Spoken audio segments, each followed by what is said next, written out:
good evening to members of the Nevada Firearms Coalition. We are just starting our meeting this evening with the county commissioners from two rural counties. So as we are growing our list of participants, we will get going here. First, I want to thank you all for joining us. Your financial support makes these calls possible, and we really appreciate that. And feel free to keep donating as we go along here at NVFACPAC.org. We appreciate your support. So tonight's program has come about because we've actually received some questions from a lot of our members on what counties passed Second Amendment sanctuary status, and what does it mean, and why can't we do it in Clark County? So we are joined this evening by Commissioner Ken Gray and Commissioner Dave Hockaday from Lyon County, and also Commissioner Mark Gardner from Douglas County.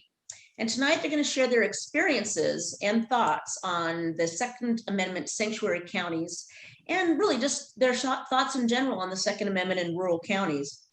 To set this up, though, first, I want to thank Megan for putting this call together. She's the one that reached out to the commissioners and had this idea of this call. But I also want to explain quickly, and I know and I'm going to definitely look to the commissioners to correct me if I'm wrong on this stuff, but Nevada is called a Dillon's Rule state. And what that means is the legislature gives counties the authority to do certain things in the sense of enacting taxes or passing any specific laws. And so what that means is that the state has the authority to tell the counties generally what to do, and they can't enact provisions that are more restrictive than what the legislature has. So nor can they increase a tax unless the legislature lets them. So this is unlike California and other states where governments have the ultimate authority really by the counties, and they allow the states to essentially operate in the opposite way. So the counties actually do have more authority, and you're seeing that now, especially in California, with what's going on with the mask mandates and vaccines, and how the counties are really independent of what the governor's doing. So in the case of the preemption, which has come up and what kind of got this call going, the state of Nevada had previously given Clark County the authority to create their own firearms laws so that they could essentially create a handgun registration. And in 2015, it was the Nevada Firearms Political Action Committee, and specifically Megan, who was our lobbyist at that time, that essentially helped us pass SB 175, which put back that no county could be more restrictive than state law, and that got rid of preemption. And so to add to that is, I think a lot of people who didn't live in Clark County didn't realize Clark County had handgun registration. You had to go down and get your blue card if you owned a handgun in Clark County up until 2015. And so when we made the state law uniform, but reiterated that it should be uniform, not only did we take away Clark's ability to have those very strong gun control laws, we actually had a blue card shredding party to celebrate it. And so this is an example of, and I don't have to tell you all, these urban counties and the extreme lengths they're going to. And so it's kind of refreshing tonight. We're going to be talking about the rural counties and the extreme lengths they're going to keep you safe. So the opposite of Dillon's Rule then is sanctuary counties, and sanctuaries are essentially they're not creating new laws, but they're essentially telling the state government, we're not going to abide by these laws because we feel they violate the US Constitution or the Nevada Constitution. And Megan has made the point that if the counties and the states ever wanted to litigate over this, it would probably end up at the Supreme Court because it would be an interesting challenge. So as I said, we've got county commissioners from 2 of the 10 counties that have passed Second Amendment sanctuary provisions. And I'm going to start first with Ken Gray, who represents Lyon County. And I'm going to ask Ken to just start by talking a little bit about what is a sanctuary county, and in your definition of how you guys are enacting it. And then what have you done in Lyon County that really protects our Second Amendment rights there? I'm sorry, a poll just popped up. Well, it's, and my dogs are going at it here. I'm sorry. That's okay. It's been one of those nights. I tried logging on and I couldn't get in and had to switch to my phone. So that's why I'm on my phone here. But anyway, no, you hit the nail on the head when you talked about the urban counties. if we don't stand up to protect our Second Amendment rights and our constitutional rights now, who will? And it's very, very important that we do that. And as far as sanctuary counties go, really, I mean, honestly, when it comes down to it, being a Dillon state, the state does make the rules. We have to abide by those rules. But this is a little piece we can take back and say, no, if it's not constitutional, we are not going to enforce it. We're not going to get behind you and get in lockstep with you on this. We are going to oppose you on it. And it's something that this is a God-given right. I mean, our 10 amendments, they're unalienable. So there's, every step the legislature takes to separate us from those rights, I think is an unconstitutional step. And it is not just, it's not something it's not just something we must do. It is something we have to do to stand up and protect those rights. Because like I said, the urban areas have already given up. If we don't do it, then who will? I think that's an interesting transition into, and we can ask each of the county representatives, but are you seeing, folks move from our urban counties out more towards the rural counties in light of some of these protections you're putting out there? I'll tell you, we've seen lots of people, especially coming from California, wanting to get over here. They've got bullet registration in California now. They've gone too far. And I'm hoping most of these people are refugees and not missionaries. We gotta make sure we keep them on track, that it's not just about the Second Amendment. It's about, it's our state, it's our live and let live attitude here. And we've got to keep them in check with that.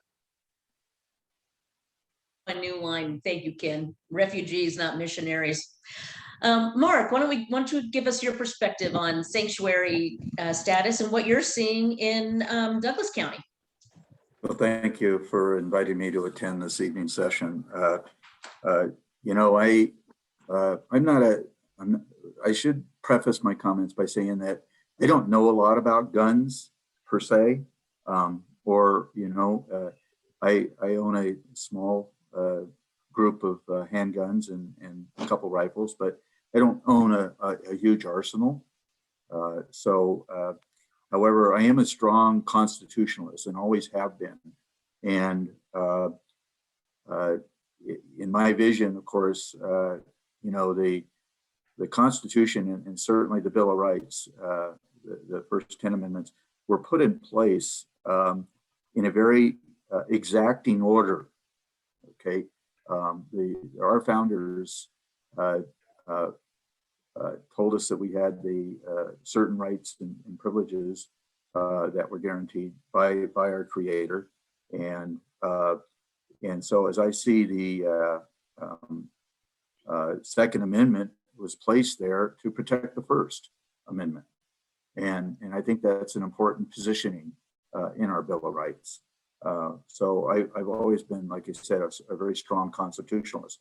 I'm very proud to say that we also have a maybe even stronger constitutionalist than I in our county sheriff, Dan Cowley.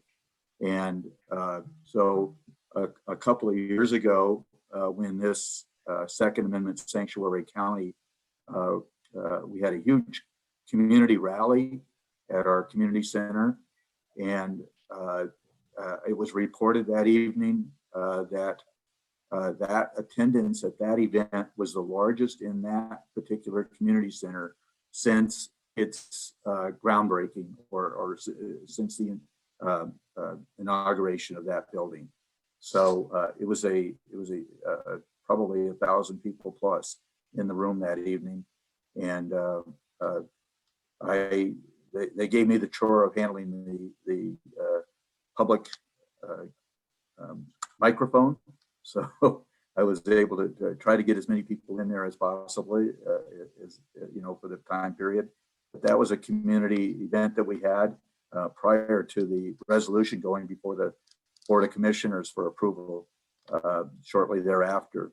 Our Sheriff Coverly at that time also spoke, and he said that, and he assured the county that under no circumstances any infringement on the Second Amendment would be tolerated within Douglas County. And that was reaffirmed by our commissioners passing that resolution, 5-0. So, you know, we continue to do that, of course.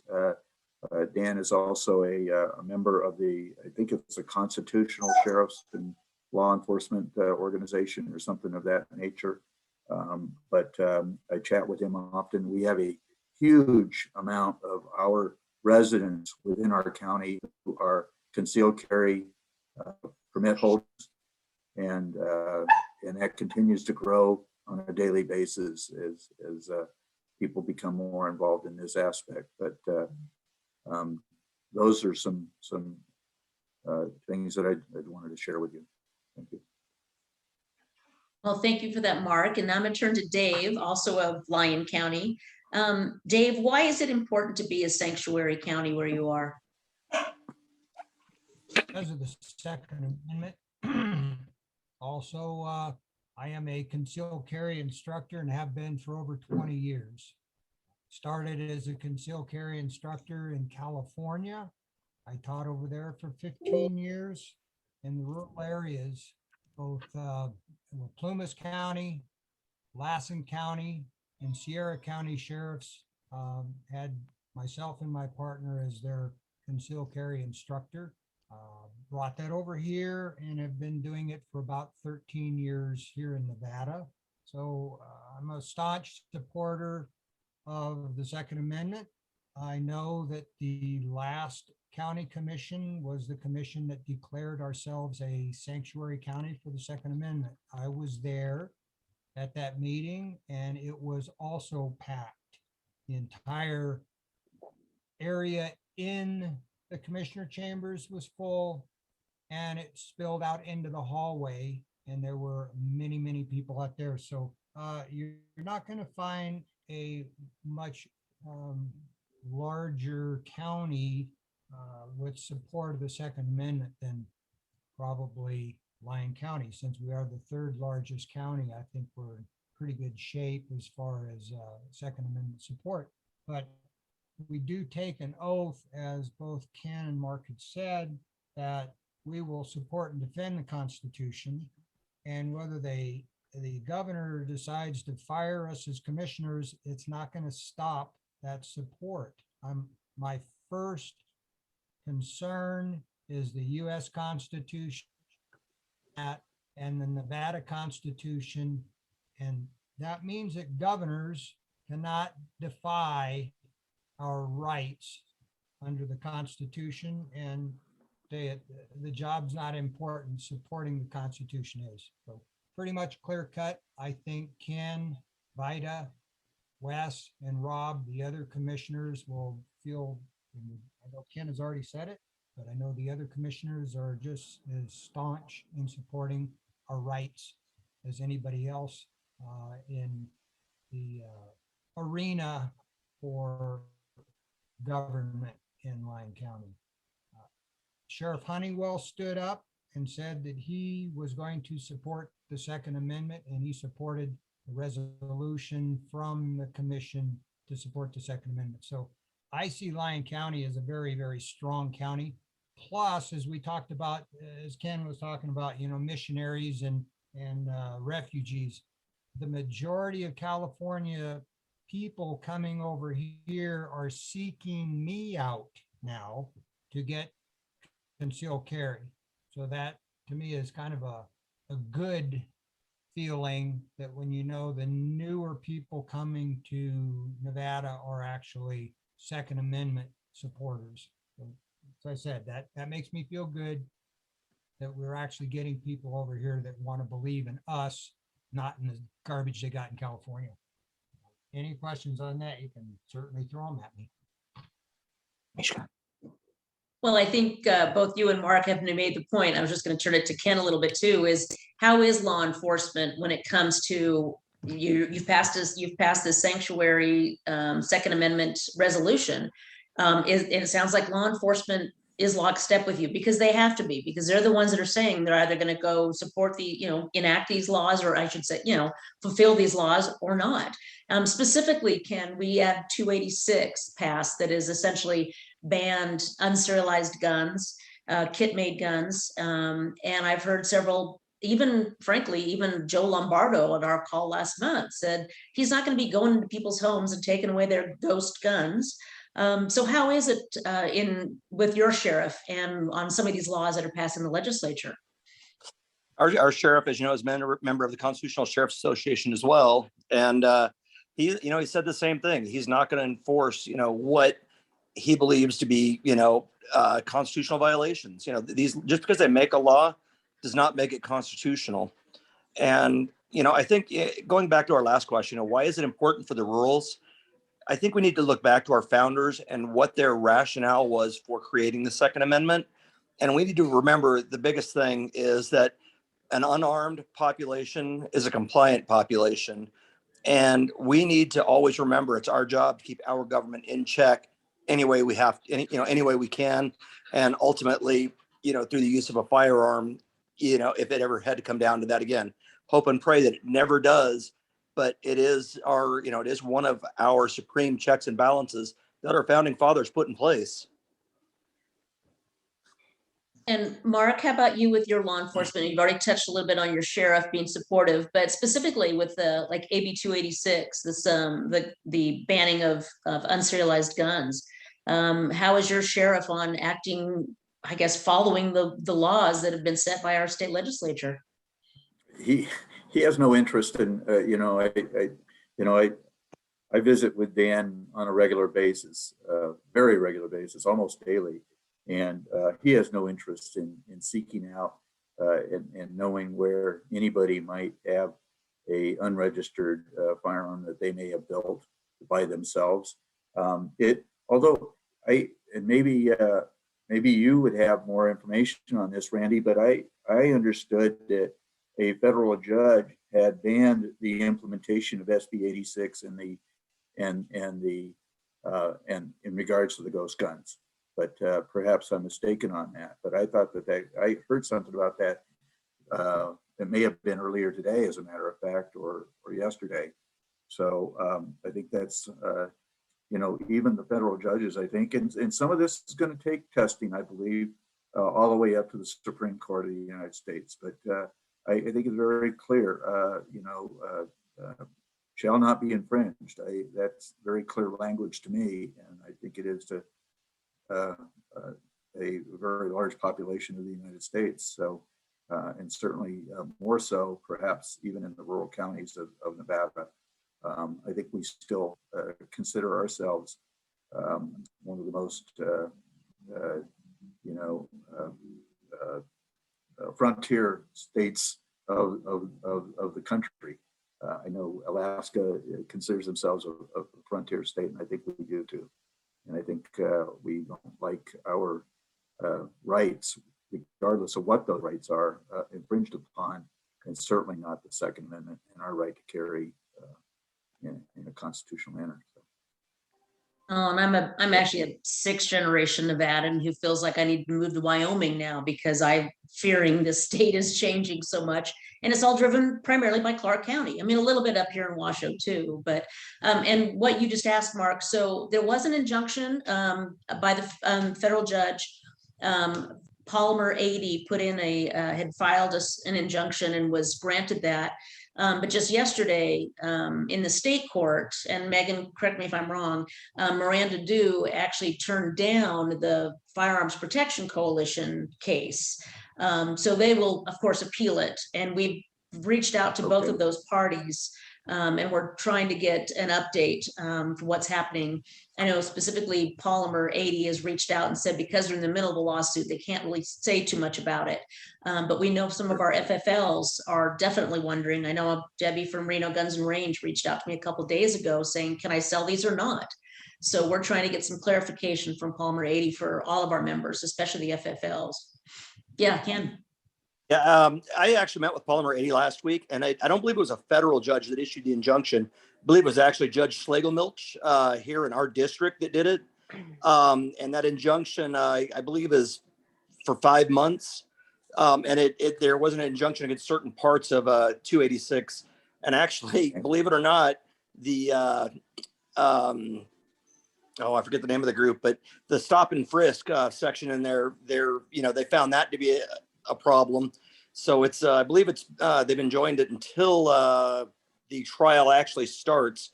But there's a lot of hope going forward that this law is going to be tossed out just on its face. And I don't think the judge would have ever issued an injunction had he not felt that way. Thank you for that clarification. Yes.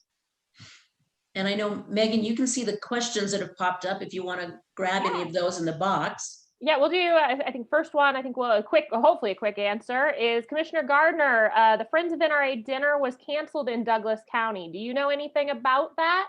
Or if that is a indicator of a growing movement?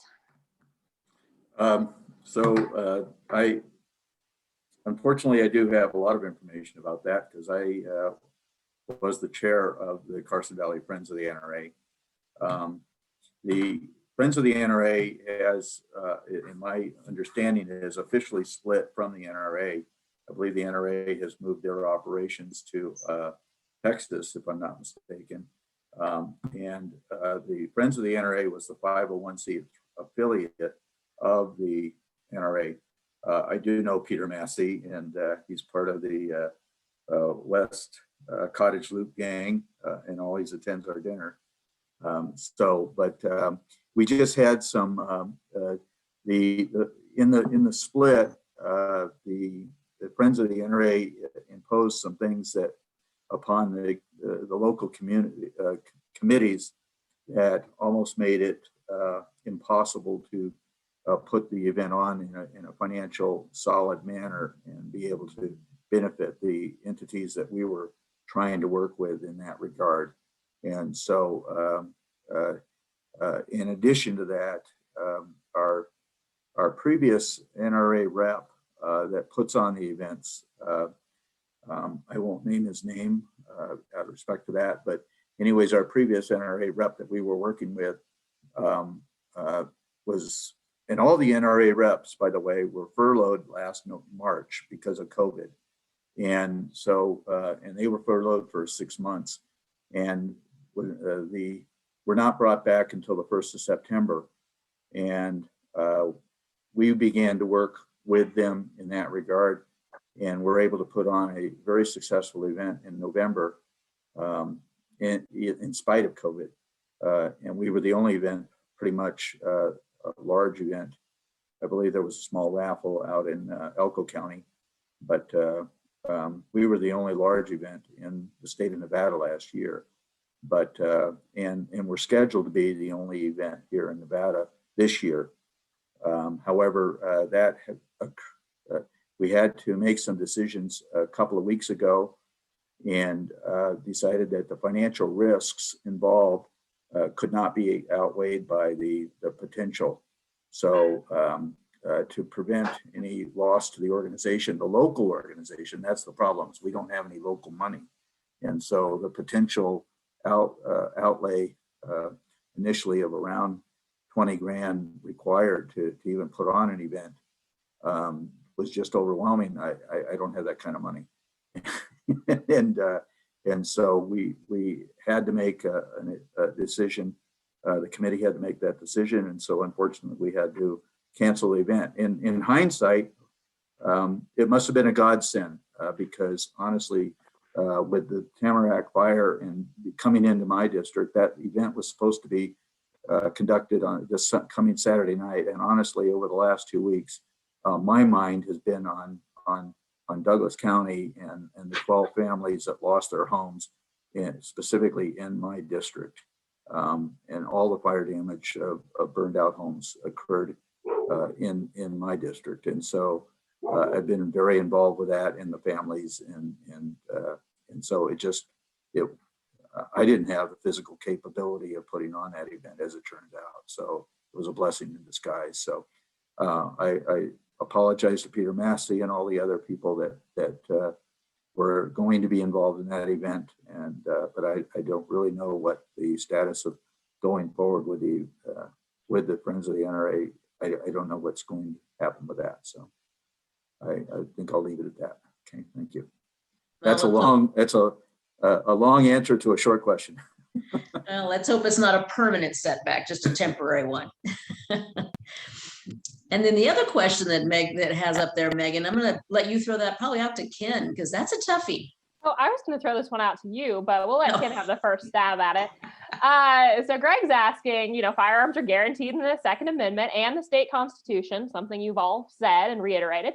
How is it that the Nevada government keeps bypassing these amendments in their laws? Well, it's easy. You look at our governor and our legislature, and they haven't shown much respect for either our state or federal constitution in recent years. And it just keeps getting worse. Just in this past year, look at how many, potential violations there have been. The problem is they've been doing it, but the checks have not been there where they haven't been activated to put them back in place. We need people to get these things into the courts and challenge them in court, because they're going to keep chipping away through, Bloomberg's organization, all those organizations, to slowly chip away at these rights.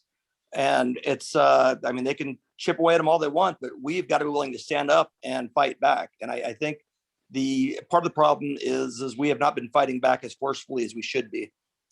And that, whether it be massive lawsuits or just, ignoring them, at the local level. I'd like to share and jump on top of what Commissioner Gray is saying, and that it hasn't just been our Second Amendment rights. It's been all of our constitutional rights, the free speech, free association, just on and on and on, including the First Amendment rights. And that's what's troubling to me, is that this state legislature that's democratically controlled, and then all of our constitutional officers, except for the Secretary of State, are democratically controlled, and they are showing total disregard for the Constitution of the United States and Nevada Constitution, quite honestly. And their attitude is it's not unconstitutional until it's ruled by the courts to be unconstitutional. That is a travesty. Okay, is they just are in total disregard for the Constitution of the United States and, in fact, the Constitution of Nevada and Nevada revised statutes. They feel like they have the right to do anything they wish to do until it's challenged in court and a judge tells them no. That it's period, right? That's as simple as that. I think along those lines, Ken, you have some words too. But I think it's reminding that we need to be out there. We need to be voting. We need to be recruiting candidates. We need to be getting other voices in the legislature, and that's hard. And I think right now we're waiting for that redistricting to take place, which that too could be a bad omen for us for the next 10 years. Well, Ken, you had your hand there. I was just going to say, you took the words right out of my mouth, Megan. That's where we need to be proactive. And I think one of the other big problems too is we've also got, let me back up here 2 steps. Mark, I love you like a brother, but I got to correct you. It's not the democratically controlled, it's the Democrats. Democrat controlled. I accept that correction. It's okay. And I think that's a very, very distinct line we need to draw. Yeah. We're a democratic society and representative republic, but they are the Democrats. The other thing is going in, that ties right into that is you've got some very senior Democrats out there now that are just saying that the Constitution flat out doesn't apply anymore. It was written by old white rich men that couldn't foresee what was going on today. And I think they couldn't be any farther from the truth. I think our Constitution in the form it's in now is as relevant today as it ever has been. I mean, we talk quite a bit on our calls about, how our supporters can engage with their state government. And we send alert after alert during that legislative time period. But talk to us a little bit, and actually let's get Dave back up here on the microphone. Talk to us a little bit about engaging with local government. Do you guys need to hear their voices? Do the voices change, your votes at the local level?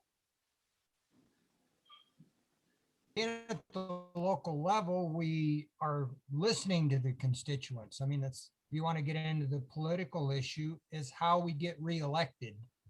We have to know our population in the county and what they want and not want. But also when we come to these issues such as the Second Amendment or constitutional rights, then what I look at is if you have a complaint, I'm going to go with the Constitution. I'm going to vote Constitution. I'm not going to vote because 200 Democrats come to me and say, oh, we don't like guns. And if that's the only 200 people that come to me, it's not going to sway my opinion against the Constitution. So we have to stand our ground. We have an oath. We defend that oath, basically having been a retiree from the military to the death. Okay, that's what we have to do. But when I throw the ball back, you say, well, what do we do at the local level? We look at some of the organizations that bring on these lawsuits, you know, for instance, you know, the Nevada Firearms Coalition, okay? I don't know how many organizations, gun supporting organizations send me flyers for money. And that's great. I'm willing to support them. I'm willing to stand down here and fight the battle at the local level. But when it comes to the court, are all of these pro-gun organizations working together? Are they pooling their resources to fight those legal battles that we can't afford and are not going to do at the local government level? We can, you know, stand there and say, I'm going to fight it in the commission. I'm going to make sure we stand up for the Constitution, but the county's not going to pony up money to fight it in the court. Whereas I look at your types of groups, you know, be it the NRA or some of the other groups, how is that going to be financed? I'm willing to pay the money, but are we going to use that money wisely so that when my constituents say, what are you doing to help our Second Amendment rights, our First Amendment rights, whatever the rights are, I'm sending bucks to people who are supposed to help out. So kind of, I'm not trying to take it out of my arena and throw it on yours, but can I ask you that question? Are you guys working together as a team to help us out at the local level, saying, yes, we have groups working for us other than the goofs in the legislature that are working against us? I think that's a great question, is that I don't know how much we have traditionally worked at the county level. I think part of that is, you know, Nevada is a very big place to get out to all those counties, but I think we're seeing more involvement at that level.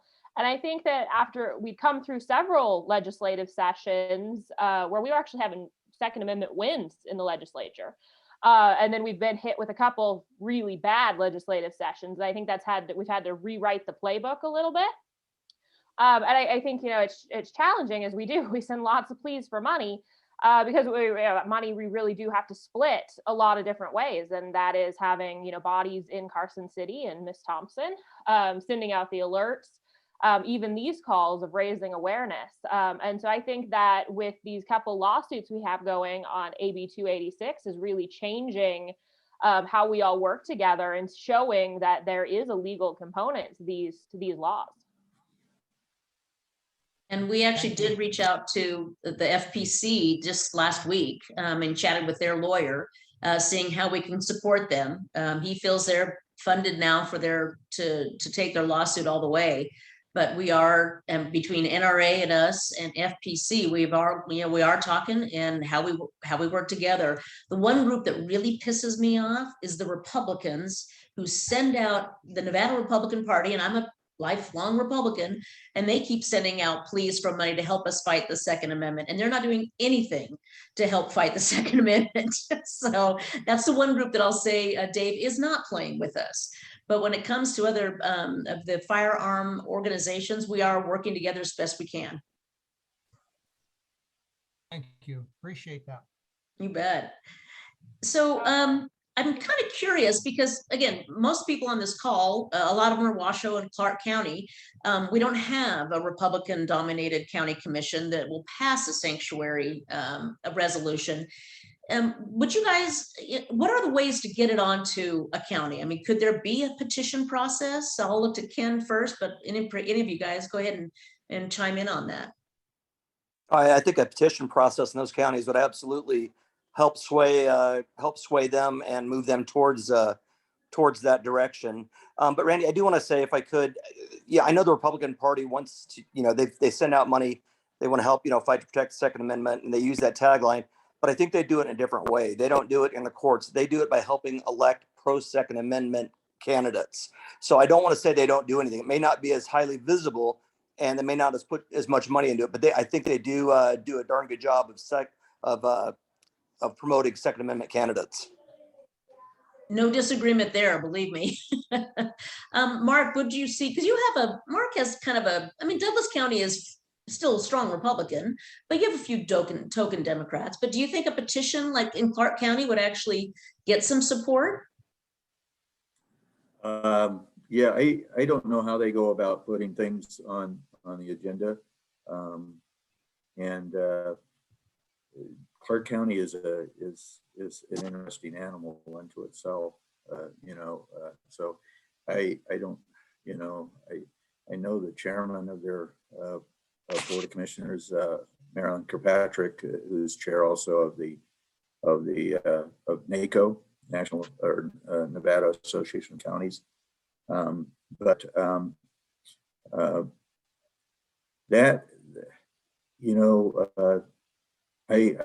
really don't, Randy, I don't know that I have an answer for you there.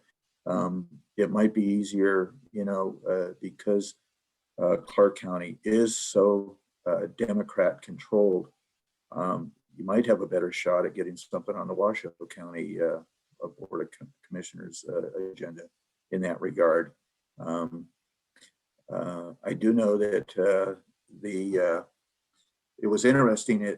We had our NACO meeting this morning, and of course, representatives from all 17 counties are on that. But apparently, during the National Association of Counties meeting a couple of weeks ago in Maryland, Baltimore, Maryland, I believe it was, they actually introduced a resolution that considered gun violence or something of that nature to be a national crisis, and that resolution passed apparently, from what I gather. And so I do know that that issue is going to. We've talked about it today, and of course we could only talk about it in passing because it was not an agendized item. So all it was kind of a report on what happened back there. But and I know that I'm very confident that the general feeling out of the Nevada Association of Counties is very strong Second Amendment rights, and so I understand we're going to be bringing forward a motion, a resolution perhaps from NACO, basically taking a stand in opposition of that particular type of a resolution that would indicate that. Because whenever you go down that road, epidemic, crisis, or something of that nature, then all of a sudden government entities, non-Republican government entities, see that as an opportunity to jump in and impose unconstitutional laws, and so we want to stop that right here where we can in the state of Nevada, and make sure that we certainly don't endorse that type of an effort. So if that takes place, please share it with us so we can send it out to our supporters, and they can hear some good news for a change. Yes. Okay. No problem. But Mark, that almost begs the question: is when NACO gets together, does Clark County have equal amount of votes as every other county? I mean, how is your relationship with Clark County on something especially as important as the Second Amendment right in this state? I believe Clark County has no more votes than Douglas or Lyon County. I believe it's 1 vote per county. We have 17 votes, 17 voting members of that, and so. But I have found, and I was, and this is my first year on that. I was glad to be appointed to that board by our Board of Commissioners. We select one of our members to serve on that. I was selected, So I was a little bit nervous, to be frank with you, in regards to a Clark County commissioner being the chair of that, the president of that organization. But I have found Marilyn Kirkpatrick to be overwhelmingly supportive of the rural counties. And I think even though I believe she's Democrat, she was a previous state legislature. I think she's very tends to be a very conservative legislator, and so they're certainly not going to try to run roughshod over the rural counties. I can guarantee you that. So, yeah, it's been interesting. Oh, I can imagine. Yeah, Marilyn Kirkpatrick is a dying breed of a pro-business Democrat that is sadly being. They're the kind of Democrats that are just being primaried out of their own elections. And Ken, how is your relationship with even with Washoe County? I mean, how is NACO working together on these kind of issues? Honestly, I can't answer that one. I'm not on NACO. Our NACO rep is Vita Keller. But from the outside in, I think getting these resolutions to the counties to see where their commissioners stand is probably the most important thing. Whether they pass or not, people need to know where their commission, each individual commissioner stands in regards to their rights. And that's why I think it should get on everybody's agenda. And if it doesn't get up to a vote, then you got to figure out, who's stopping it from getting there. And you'll be able to identify your problems and then target them in elections. Good point. Somebody's making the point that the shooting range is in Marilyn Kirkpatrick's district, so it is a very big money machine in Clark County, that's for sure. So I know we have this question that's sort of rhetorical, I guess, but do you see a path forward? And I'll throw this out to all of you, but I'll start with Ken. Do you see a path forward at all for Nevada to become a Second Amendment sanctuary state? If we can energize people to get out there and vote and identify candidates who support our rights, I think we can. I think there is a path forward, but it's going to be a hard road, and we're all going to have to work hard to get it done. And I would like to see us become a constitutional carry state. Is what I'd like the end state to be. And both Mark and actually Dave, I'll go to you first. There are pro-gun Democrats, aren't there? Do you have any in Lyon County? I don't know that they'll speak up. Okay. I do have some Democrat gun owners that have taken my class. They don't usually self-identify, but when I work in the polls, I see them and they're registered Democrats. So it's one of those things that's easy for me to figure it out. However, I even go shooting with the Democrat, and he loves guns, and I've told him he's in the wrong party. But it's like, oh no, I agree on other things, but I disagree on most everything. So it is a difficult situation. We do have to convince some of them that it's in their best interest, that, they've got to abide by the Constitution. And if you're going to do that, the Bill of Rights come into effect, the Second Amendment, the First Amendment, Fourth Amendment, all of those things that are important to every individual. That's kind of where I come from when I try to argue with them.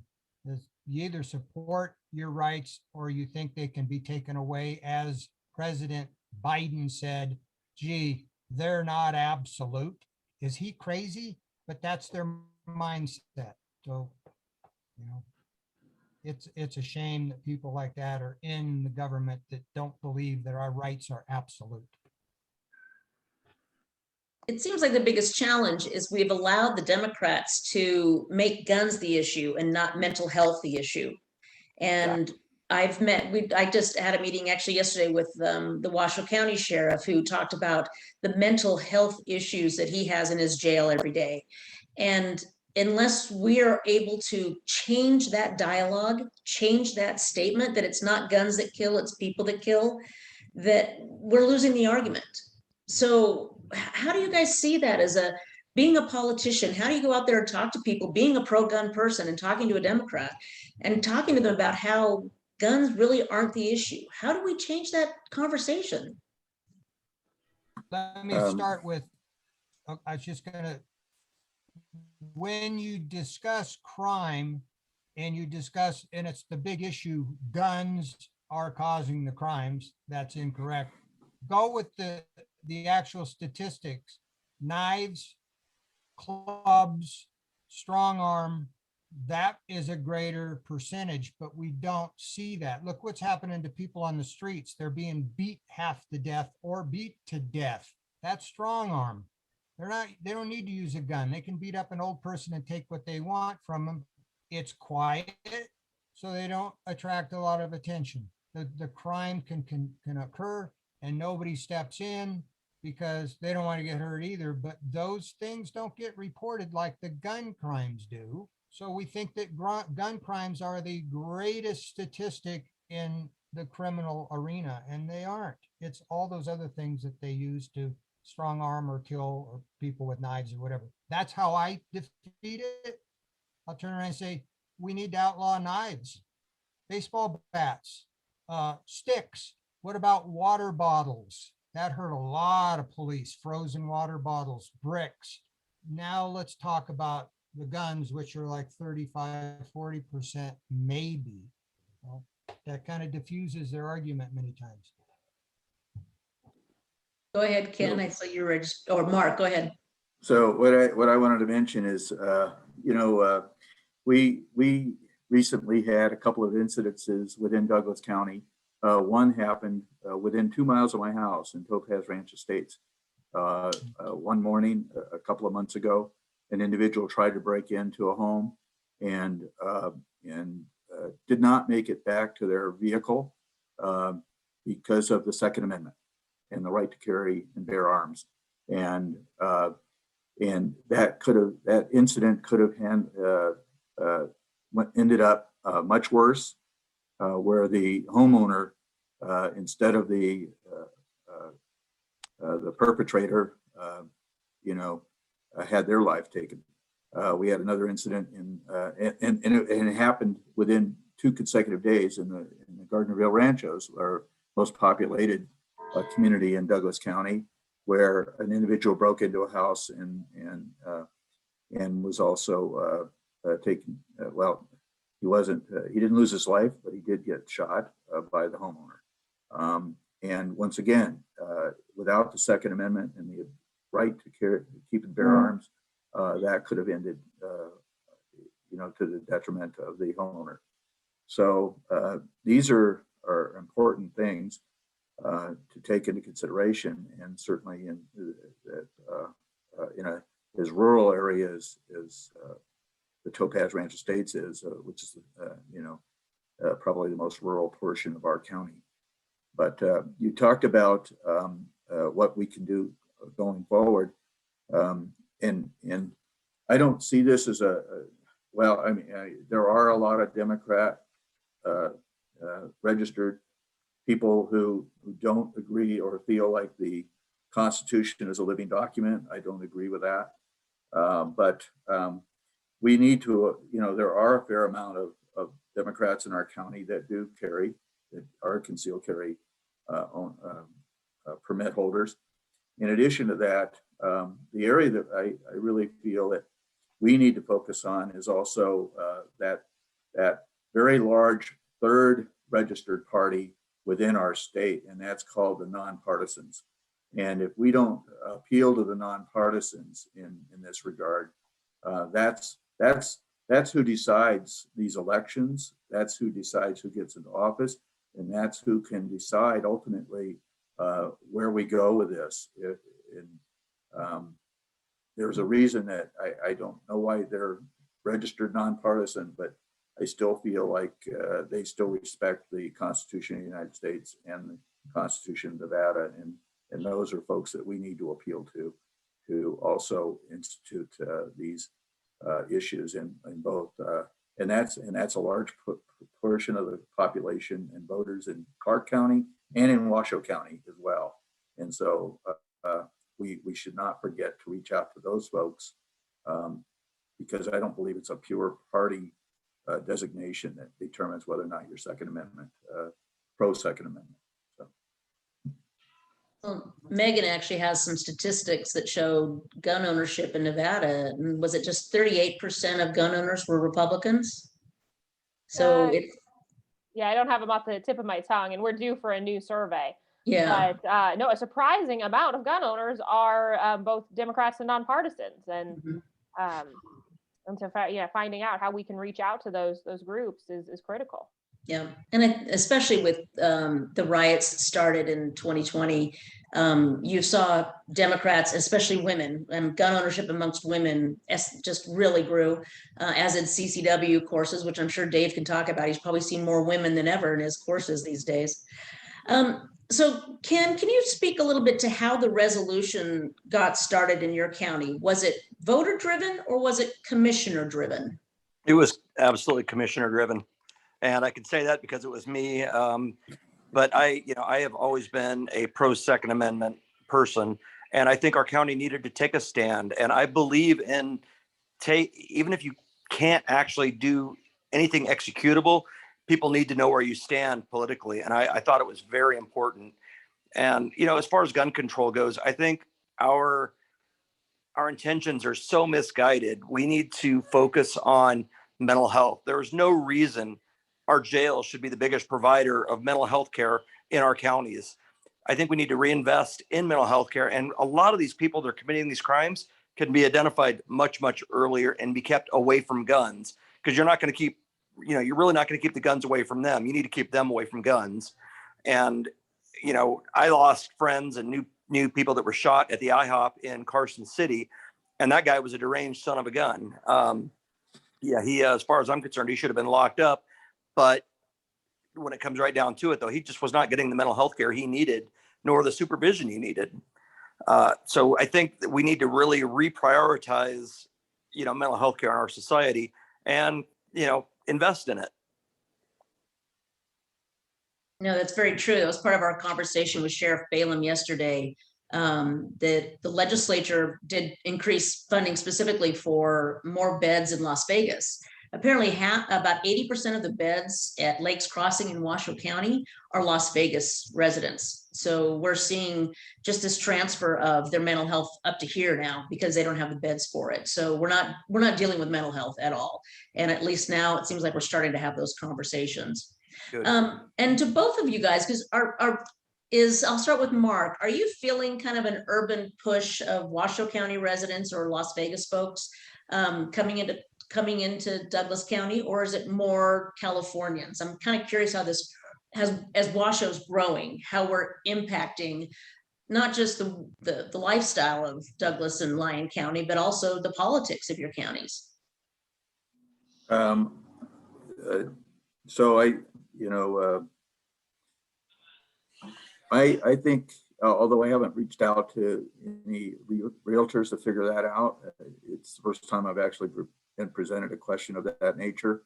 But I don't think it's, from what I'm understanding, it's a large influx of folks from California, not from Washoe or Clark County, moving north or south.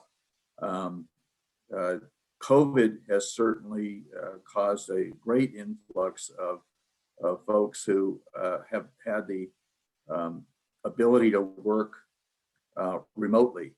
And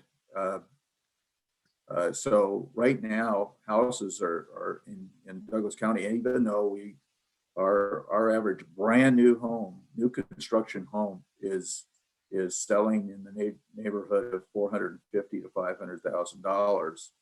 Okay, the properties, for instance, at Lake Tahoe are they're barely getting on the market if they do get on the market. I think realtors have a pocket full of individuals who want to buy a home, and when they get a listing, that listing very seldom even reaches the MLS.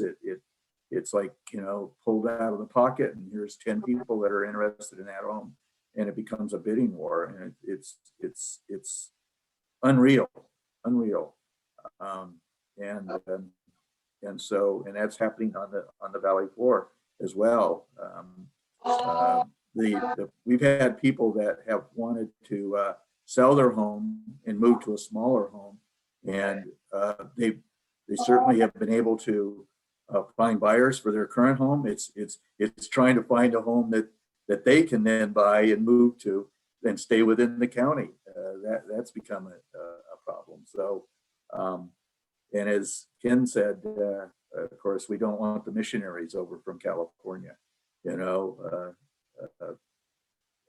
that's not what we're asking. You know, if they want to move out of California to get away from that oppressive government and oppressive tax base, then they're welcome to join us in Nevada, as long as they want to remain constitutionalists and respect each other's rights and privileges and bring those liberal ideas into the county. We're going to post signs. No Democrats allowed. Oh, we just need to remind them, remember why you left California. Yeah. So we'll wrap up now, and I'll start with you, Dave. What advice would you give our coalition members who are frustrated with the way our state's going, but also what would you suggest that we do to keep and protect our Second Amendment rights in the state? And we'll kind of do a little round robin. I'll start with you, Dave. Well, I think we've already talked about it. That's got to get the people in our counties to speak up, to get involved. We have advisory boards. We have public comments at meetings. People can come in, and if enough people do come in and express opinions about how badly the state legislature is filing laws, bills, whatever, then we at the local level get an idea of the feeling and kind of the disagreement with what's going on. Gives us more power, but it also gets on the news. It gets things said that need to be said at the higher levels. And sometimes that'll help. You know how it is in politics. If nobody votes for you, you're not going to get the position back.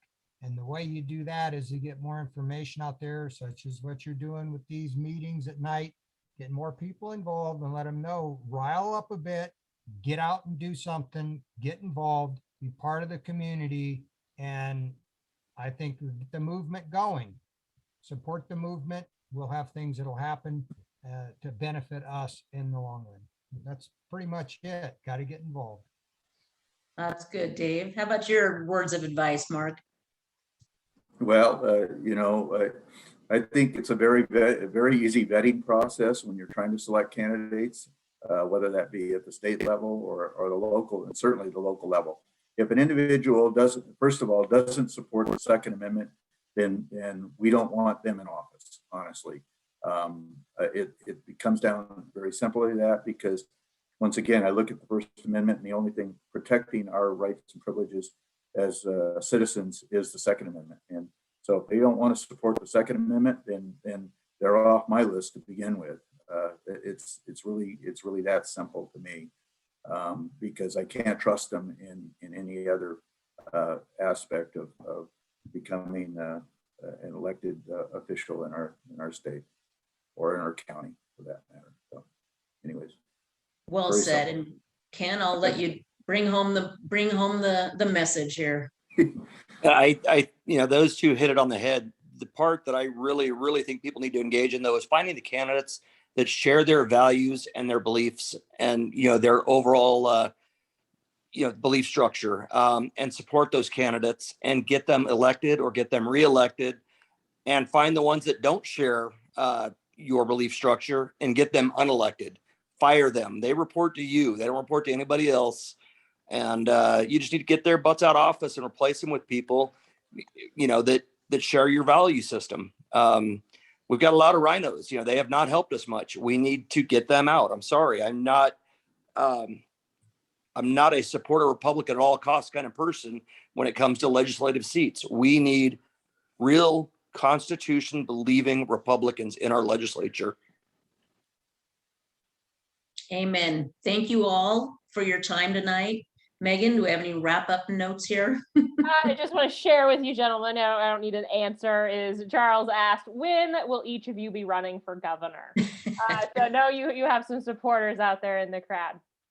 Last thing I wanted to share with everyone before we wrap it up tonight is we're trying out some new features. You saw our poll early on, and we also have a post-call survey. It should pop up when we end the webinar or when you exit out of it. And so if you would take just a couple minutes and give us a little bit of feedback as we do these programs for you and want to be improving them and get good speakers. And I want to just say, these commissioners, this was my a group of panelists I put together, and I am so thrilled that they came and shared their expertise and knowledge with us. So thank you, gentlemen, so much again for joining us. Thank you, Megan. Thank you for the invite. Thank you, and God bless you all. Thank you for what you're doing to keep our state a safe place to live and to make money and to raise a family and do all the things we want to do here. So we so appreciate your service. Not only a safe place, Randy, but a free place. A free place. Yes. Yes. A lot of our rights feel like they're getting impinged upon lately. It's pretty scary out there. So thank God we have guys like you that are helping fight those battles. Thanks, Randy. Thank you. All right. Thank you all. Thank you, Megan. Yep. See you next month, everyone. All right. Bye all. Bye, guys. Thank you.